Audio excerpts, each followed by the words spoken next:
Good morning and happy Sabbath. Selamat pagi dan selamat hari Sabat. Nice to meet you all on this Sabbath day in this family program.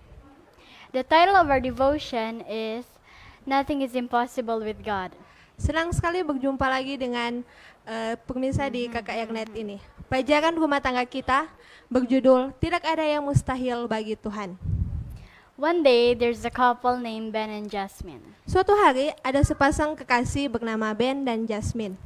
They're in a relationship of boyfriend and girlfriend. Mereka adalah sepasang kekasih. But then they thought that God has called them to become a family. Dan mereka menyadari bahwa Tuhan telah memanggil mereka untuk menjadikan mereka sepasang suami istri. So they decided to get married. Jadi mereka pun akhirnya menikah. But after a long time of getting married, they realized that Jasmine can't have a baby.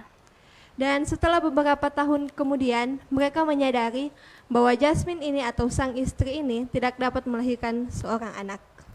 But then he had an idea and he told Jasmine that what if you adopt a Down syndrome kid since he had a cousin who'd had Down syndrome.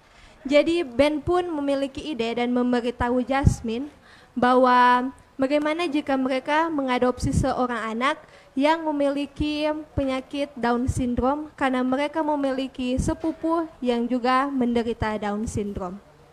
And Ben asked Jasmine if she's okay with that. Dan Ben menanyakan kepada Jasmine jika ia menyetujuinya. But then Jasmine had to lie about it and she said that she's okay with that but she isn't. Tetapi sebenarnya Jasmine tidak menyetujui akan ide dari Ben, tetapi untuk menghargainya, Jasmine pun mengiyakan permintaan dari Ben. But then Jasmine prayed to God and asked God if He allowed or if He agreed with our decision of adopting a Down syndrome kid, He will let us away. Dengan pertolongan Tuhan, mereka pun meminta bantuan Tuhan jika pada akhirnya keputusan yang akan mereka ambil ini tepat. After a couple of months, they finally get their license to become a foster parents. Dan beberapa bulan kemudian, mereka akhirnya menemukan atau mendapatkan izin untuk menjadi orang tua angkat. And then they went to Christian Family Care, which they will adopt the Down syndrome kid. Mereka pun pergi ke teman mereka yang memiliki sebuah pusat untuk mengadopsi anak, dan mereka pun pergi ke sana dan mengadopsinya. But then it took them about 2 months to get the Down syndrome kid to their home. Butuh waktu sekitar 2 bulan untuk akhirnya bisa membawa anak yang mereka adopsi itu ke rumah. After a couple of months waiting for their adoption kids, they finally can let them bring the adoption kid. Akhirnya setelah beberapa bulan menunggu, mereka akhirnya membawa si adopsi anak ini yang bernama John ke rumah mereka. When John arrived to their home, they noticed that their neighbors or people keep judging them and say that Ben and Jasmine is insane. Tetangga mereka terus menghakimi mereka karena mereka melihat bahwa kedua orang tua ini mengangkat anak yang menderita Down syndrome. And some people will also said that how could a young couple take care of a Down syndrome kid?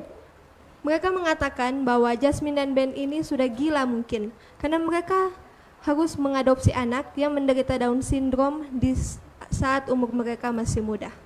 But then they don't care and they don't listen to them. Tapi mereka tidak mengubrisnya dan mereka terus kepada pendapat mereka.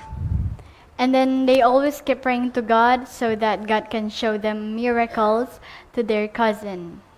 Jadi mereka pun terus meminta bantuan kepada Tuhan agar apa yang menjadi keputusan mereka ini tidak dihakimi oleh orang lain. And then after a couple of years, God finally showed them a miracle through John. Setelah beberapa tahun pernikahan mereka, akhirnya Tuhan memberikan suatu keajaiban kepada Ben dan Jasmine melalui John. John got away from his sickness. Tuhan benar-benar membantu John dengan perlahan-lahan menyembuhkan dia untuk menjadi kembali normal. And now they believe their life has been controlled by God. Mereka percaya bahwa hidup mereka itu dalam kendali Tuhan. They also believe that God won't leave them from any problem that they can't face. Tuhan selalu membantu mereka dalam masalah-masalah yang selalu mereka hadapi. Mereka yakin dan percaya bahwa masalah yang diberikan atau masalah yang mereka hadapi ini bisa mereka hadapi bersama-sama. So from this story, we can conclude in Luke 1 verses 37, for Jadi, with God nothing is impossible. jadi dalam cerita ini kita bisa mengkonklusinya dalam Lukas 1 ayat 37, sebab bagi Tuhan tidak ada yang mustahil. And if we put our trust in God, He will make a way for us. Walaupun orang lain akan berkata bahwa kita tidak mempunyai masalah-masalah yang begitu berat, kita terus mendengar negatif-negatif dari orang-orang, tetapi jika kita memiliki iman dan percaya bahwa Tuhan akan membantu kita, Tuhan pasti membuka jalan. God will make things impossible for human, but for Him it's possible. Tuhan akan membuat hal-hal yang mungkin mustahil bagi manusia, tetapi tidak mungkin baginya. And that's all for the devotion. Dan demikianlah renungan acara rumah tangga kita. Kita satu dalam doa. Our Father which art in heaven, we thank you for your blessing to each one of us, O Lord. We thank you for your guidance that we could gather again to be in here. Now, before we just heard your message through this story, may what we have always heard, we could always apply it into our daily life. Please bless every family wherever they are. Protect them, O Lord. Guide them with your angels so that they could do their activities just according to your will. Forgive from all our sin. In thy name we pray. Hallelujah. Amen. Amen.